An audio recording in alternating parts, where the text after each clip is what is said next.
Welcome to the Friends of NPACE podcast, brought to you by Haleon. As a leading global consumer healthcare company, Haleon is dedicated to delivering better everyday health with humanity. Known for trusted brands like Advil, Excedrin, and Voltaren, Haleon leverages science, innovation, and human understanding. Haleon is proud to collaborate with NPACE to educate healthcare professionals about our pain portfolio and the latest healthcare information. For more information, visit www.haleonhealthpartners.com. Hi, everyone. Welcome to the Friends of NPACE podcast. You know me. I'm Terry Schmidt, the Executive Director of NPACE, a practicing family nurse practitioner, and I am so excited for two reasons to be talking to you today. First, I'm incredibly honored to introduce today's guest. He's one of the most fantastic speakers. He's just such a knowledgeable clinician, and every time I'm in the room listening to him, I'm so inspired, and he's changed my practice on many GI issues. But I'm also excited because we have some CE content for today's podcast, due in part to a generous grant from Genentech. So this will be a two-part deep dive. We'll kind of cut it in the middle so that you can digest it.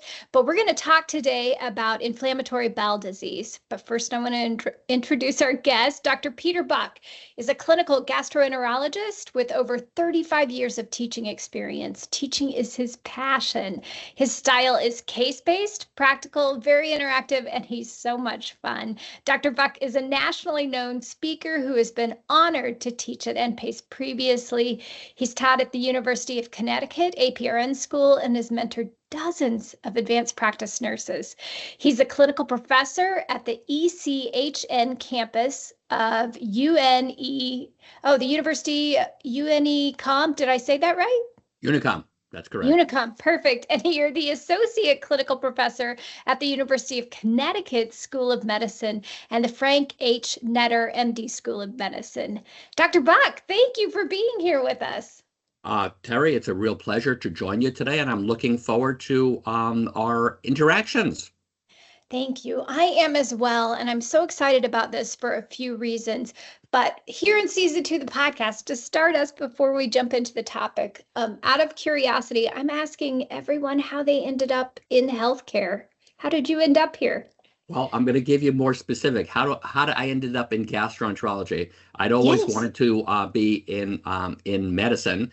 But it was really interesting that in medical school, many years ago in the Stone Age, everyone in medical school, all the professors there kind of treated us as the same. And suddenly we had a lecture by a gastroenterologist, Dr. Terrence McNally. And wow, there was some humanity to this guy. And didn't treat us just like, items on a shelf. There was humanity. And I said, I want to be like Dr. McNally. And that's how I got involved in gastroenterology. And it's been a delightful trip ever since. And most especially now that I'm doing a huge amount of teaching, meeting audiences around the country and around the world. And by the way, APRNs always ask the most relevant questions. So there we go. I'm always looking forward to live interactions, which will happen. And I'm going to get those real tough questions. Sometimes I'm floored by them, and I like the challenge. I love that so much. Well, I might interrupt you today and ask my questions. By all means. That's what I'm here for. A big shout out to Dr. McNally for being the kind of faculty member who saw his students and made them feel seen. And I just love that. That's a powerful legacy. Well, thank you for sharing that. I do want to get into it. Inflammatory bowel disease for me as a clinician is a disease I'm a little bit afraid of. I'm not going to lie. I don't know what to do with those patients. So let's start from the beginning, but we really want to know how prevalent it is, what the statistics are, why it matters, and then maybe we'll hop into how we decide that's what's going on with the patient. So let's start a little bit about to allay your fears a little bit, and any APRN out there. So you'll always have guidance from gastroenterologists. So you're never going to be on your own and floundering with regard to that. Your most important job as an APRN, at least in general medical practice, is to differentiate inflammatory bowel disease from irritable bowel syndrome, and we're going to be talking about that. Okay. But once a diagnosis of inflammatory bowel disease is made, you're going to have a backup system. So I'm going to be talking today about some of the important items that they need to know about in general practice, and to create teams. That's what we want to do. Create teams and create backup, so that you know that you always have somebody that you can turn to answer some of the more technical questions. Sounds great. Thank you. All right. So let's get into it. Perfect. What should we be thinking about first as a clinician? How prevalent is inflammatory bowel disease? Is it that zebra or? Yeah, it's not the zebra. There's quite a bit of inflammatory bowel disease out there. And again, the real key here is to know and how to distinguish inflammatory bowel disease from irritable bowel syndrome. So that's one of the keys that we're going to be getting to in just a little bit. So it's prevalent enough that we need to be concerned about it, because again, missing an inflammatory bowel disease puts us behind the eight ball. Anytime, and the general principle in medicine, anytime we are behind the eight ball, we have to catch up. And sometimes when we catch up a little bit too late, we're putting the patient at risk. And we're going to be talking about that as well. Okay, great. Well, I'm going to let you jump into it and tell us what we need to know then. Let's get right into it. So before we get into the lecture itself, this lecture is a little bit different than lectures that you might have had previously. It is extremely interactive. And again, being that this is a recorded lecture, when we get to the questions, please stop your device, because you'll be able to think about the answers to the questions. And I'll talk about not only the answers to the questions, but the background with regard to that as well. So you're going to get a lot more out of that by just thinking about those questions, answering them. And if you get it wrong, that's fine too, because again, we're going to be educating you about what you need to know. So let's get right into it. Inflammatory bowel disease. I have no disclosures, and the objectives of what we're going to be talking about today. As we said before, we're going to distinguish inflammatory bowel disease from irritable bowel syndrome. We're going to become familiar with the workup.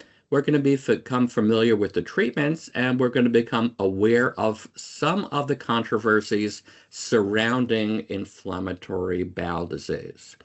So I'm here the second from the left in gastroenterology. When I was a young pup in gastroenterology, we didn't have very many medicines or diagnostic procedures at all to be able to figure out what was going on. And as you folks are already aware, the procedures that we have available, the medications have exploded. In fact, it seems that every month or so, there seems to be a new medication for inflammatory bowel disease. So we're really blessed. The problem here is which medicine you use for which patient. And we'll get into that at the end of the lecture. And it's more of a technical issue that your gastroenterologist is going to be able to help you with. So let's continue with important information that you need to know. How do we distinguish irritable bowel from inflammatory bowel disease? And here are some of the key elements. So even though the symptoms may be similar, that there can be cramping, that there can be diarrhea, there can be bloating, etc., there is no inflammation in irritable bowel syndrome. I'm repeating that. No inflammation in irritable bowel syndrome, and no alarm signs. So you're not expected to see rectal bleeding, anemia, weight loss, and fevers. And the real key here is if you have that, then you have to think about something else going on in your patient, because there should be none of these alarm signs going on. So carrying this to the next level, how do we distinguish Crohn's disease from ulcerative colitis? And how we make that distinction is as follows. It's the technical things that we had seen in school, but I wanted to point out to you some things that are extremely important.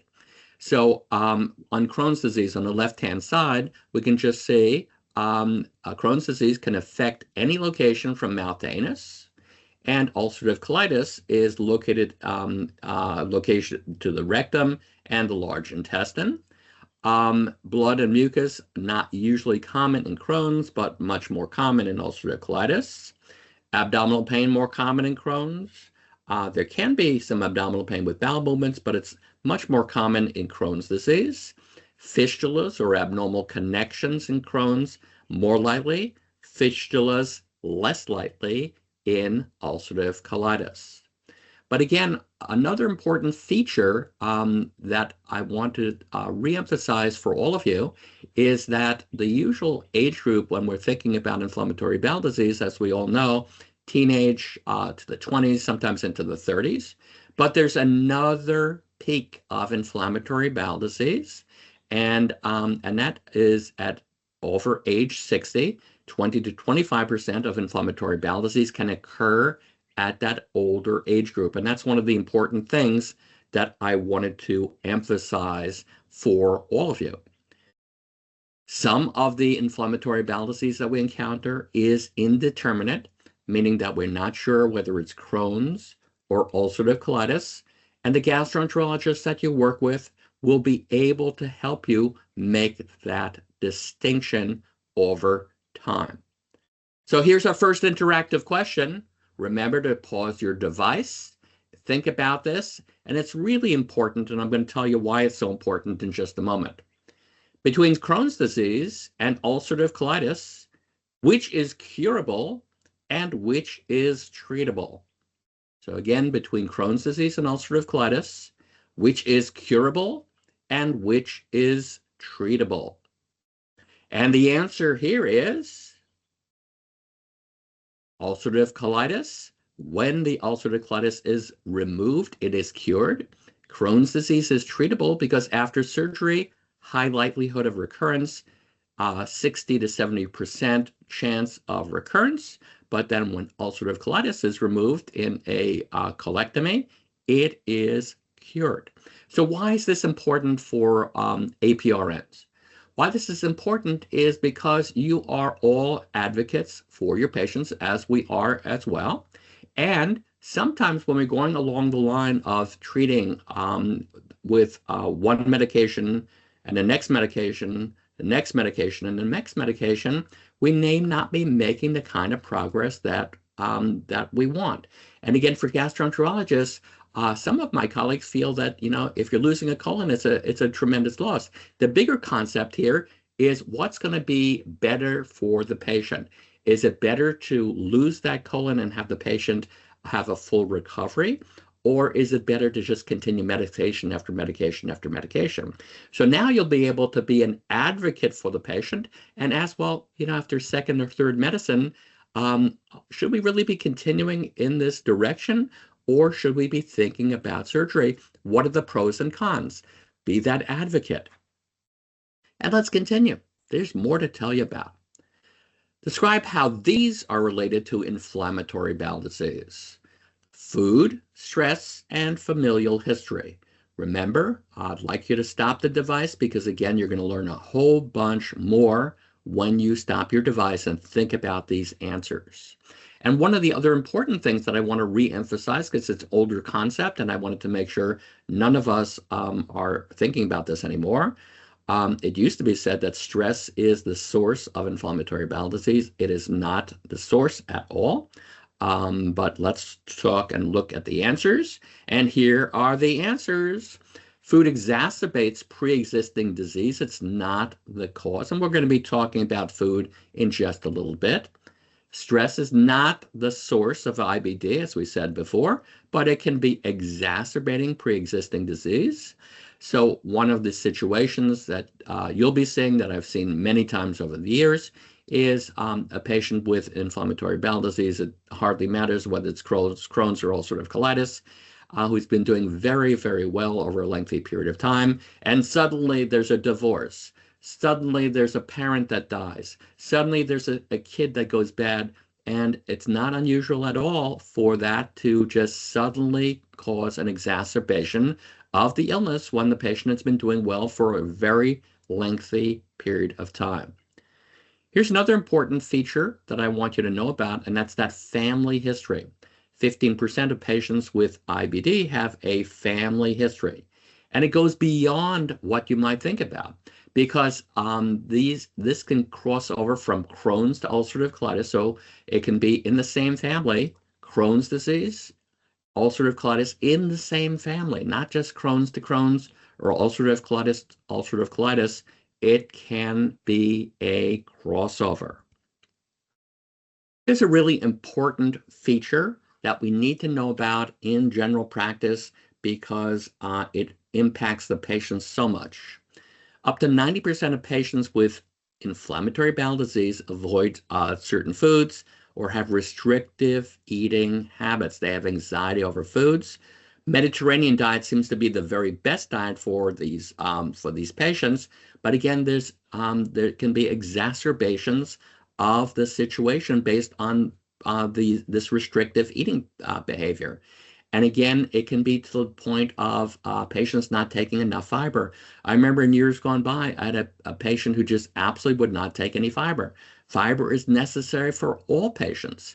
And obviously, a patient who is not taking fiber can have an exacerbation of their illness. So again, we need to be aware that patients can have this restrictive eating pattern. Another incredibly important point that I wanted to make, we want to describe the relationship of smoking to Crohn's disease and ulcerative colitis. So first, we're going to get to the bottom of all of this, and you'll answer the question. But then I'm going to give you the background because it's so very important in general practice. All right, what's the relationship? Crohn's, ulcerative colitis. And our next slide will show us. Here we go. So smoking worsens Crohn's and actually improves ulcerative colitis. Not that we're going to be recommending smoking to patients with ulcerative colitis to improve it, but we can realize that if we have a patient with ulcerative colitis who suddenly is stopping smoking for whatever reason, they can have an exacerbation of their illness. The other message that I want to share with you with regard to smoking is, especially with regard to Crohn's disease, is if a patient goes back to smoking, it may be stronger than some of the medicines that we're providing to them. So again, we as gastroenterologists may not be seeing the patients as frequently as you in general practice. So if a patient goes back to smoking after we all have told them and have Crohn's disease, and we've all told them to stop it and then go back to it, there you go. There's that cause and effect of smoking, which is so incredibly important.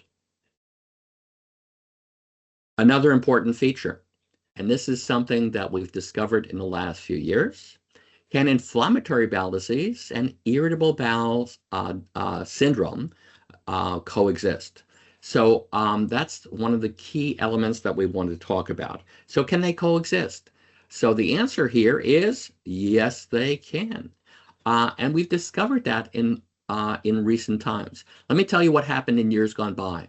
In years gone by, which is no longer the case, we went by symptoms alone. We went by symptoms alone, which is a big mistake because patients with inflammatory bowel disease can have irritable bowel as well. And I'm going to give you a great example of that. Let's call the patient Mr. Stone. Mr. Stone has had ulcerative colitis, moderate to severe ulcerative colitis, has been treated with various medications over time, but is now still having symptoms. The symptoms include bloating, diarrhea, cramping, etc. No rectal bleeding, no alarm signs. We are much more aggressive with regard to colonoscopy in these patients. And Mr. Stone now gets a colonoscopy. It's a pristine colonoscopy. So history of ulcerative colitis, now pristine. So that basically means when we're having a pristine colonoscopy, that there is an element when we're having those symptoms of irritable bowel syndrome occurring. So again, when we have this kind of thing going on, we treat that patient, as we would for any irritable bowel syndrome, we can give antispasmodics, antidepressants, a whole bunch of other medications, in addition to their usual ulcerative colitis medications. So yes, inflammatory bowel disease and irritable bowel can coexist. So here we go. This reemphasizes what we just talked about. Patients with complete endoscopic remission can experience pain and diarrhea. All right, our next interactive question. Are you guys ready? Let's do it.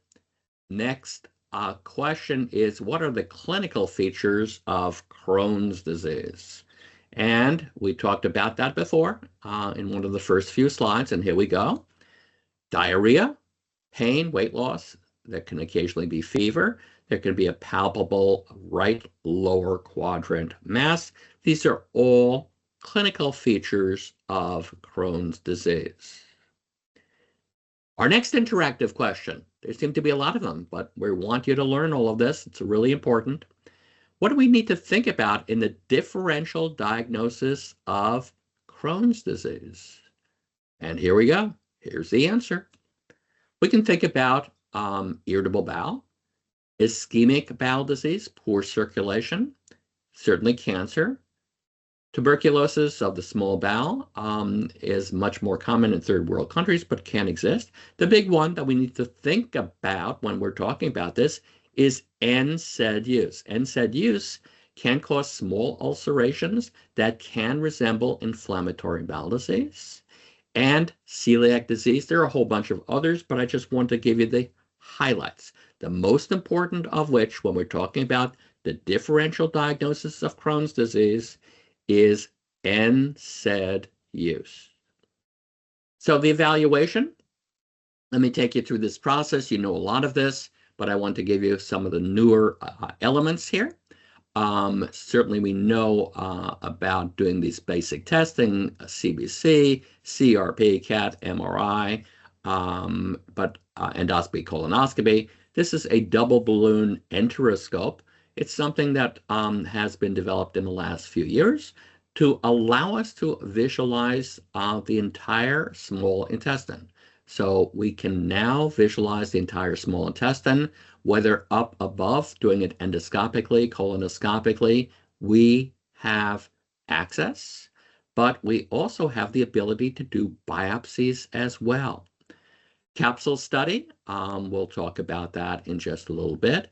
Enteroscopy is what we had just talked about, and it's double balloon, and that's the evaluation for Crohn's disease. Let's talk about some special imaging here and what we can expect. So this is a terminal ileum. All of this is a terminal ileum. You can just see that it's tremendously strictured. And it parallels what we talked about before. And that is, you want to catch this disease as early as you can. The likelihood of any medication working in this patient at all on a long-term basis is close to zero. And a patient like this probably would have been taking steroids over a very lengthy period of time. And steroids just make the patient feel a little bit better, but really doesn't do anything with the underlying inflammation. So it's almost inevitable that a patient like this will require surgery when they have a several centimeter long stricture of the terminal ileum. And remember what we said before about NSAIDs? NSAIDs can have that same, this happens to be a picture of Crohn's disease of the small intestine. But NSAIDs can have a very similar appearance. They can be what we describe as aphthous ulcers, cold sores that you've seen in your mouth. Cold sores are due to a different source, viral source, but it has that same kind of appearance. And NSAIDs can have this appearance as well. Whenever we do enteroscopy, capsule study, etc., of the small intestine, we always make sure that the patients are away from NSAIDs so we can't be confused by that issue. PillCam. So PillCam is one of the ways of getting evaluation of the small intestine. And the real question here is, when should we not do a capsule study? Our next interactive question, when should we not do a capsule study? And the answer here is, here we go, when we suspect a small bowel obstruction. So again, what I want to share with you here today is, yes, we should absolutely be not doing this when we suspect a small bowel obstruction. But if there's doubt along the way, we have patency capsules that we can use. They're made out of barium, and patency capsules can be used by your friendly local gastroenterologist before we use these pill cams, so we don't end up with an obstruction. An obstruction could be a big problem requiring surgery. Okay, so as we can see in the train tracks, there are challenges in treating IBD patients.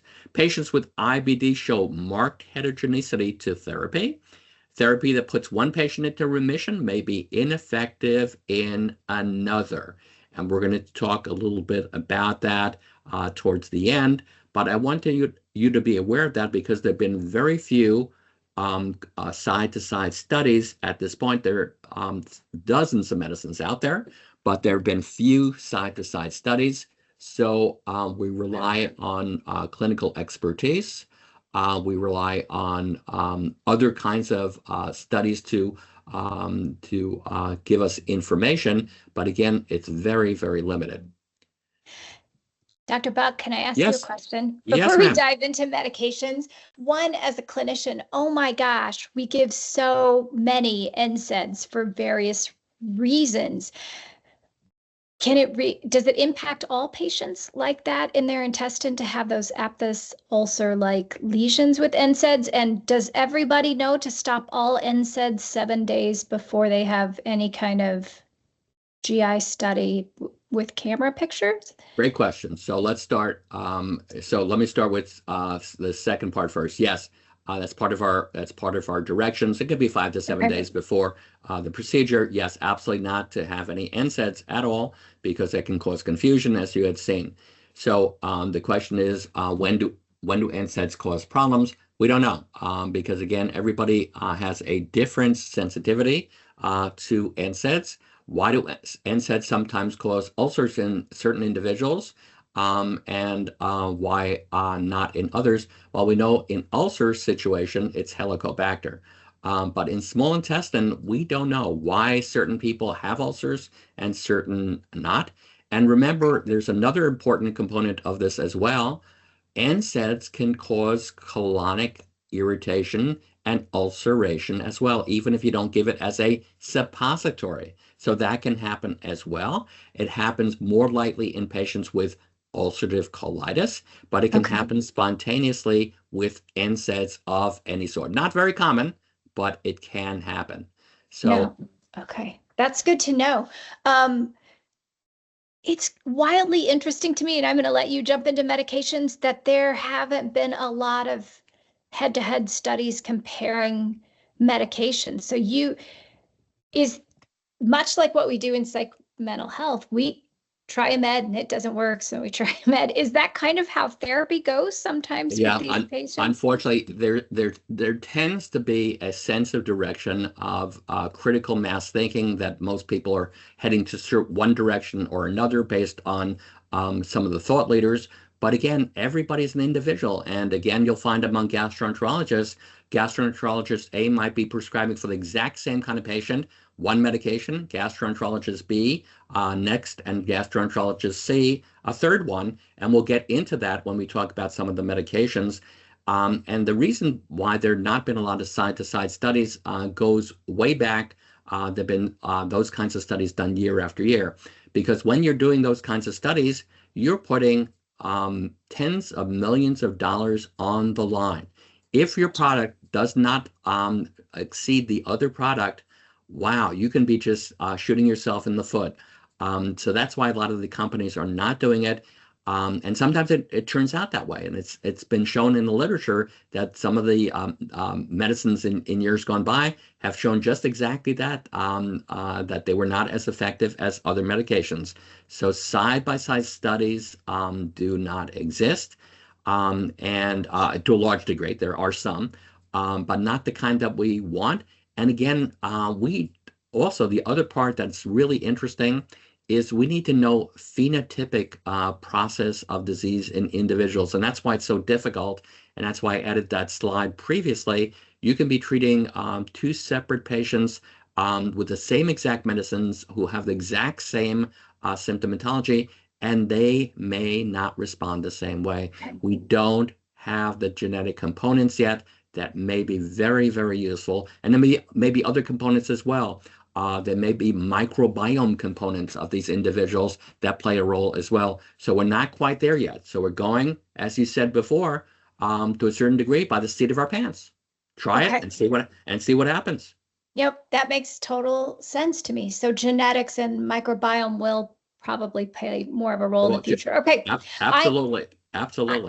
Let's see what we've got to treat these patients with. I'm going to let you get into it. Well, we're going to talk about the basic ones, and then we're going to just briefly glance over the esoteric ones because, again, I'm not trying to make you into mini gastroenterologists. I just want you to have an overview of what's going on. So, Dr. Buck, thank you so much for taking the time to join us today and imparting your wisdom. You're a fantastic teacher. Thank you so much. Thank you. Tips and resources are excellent to our audience. Be sure to check out npace.org for all things NPACE. We will be loading the podcast, of course, on Apple and Spotify, but it's also going to be on our YouTube. And then for CE components, you'll have to find us at learn.npace.org. We are an ANCC accredited provider of continuing education. There will be pharmacology credit also for part 2 of this. But thank you so much for being here. A big shout out to Genentech as well, again, for grant funding to help us provide this. And Dr. Buck, thank you again for being here. We hope to hear from you again soon. Looking forward.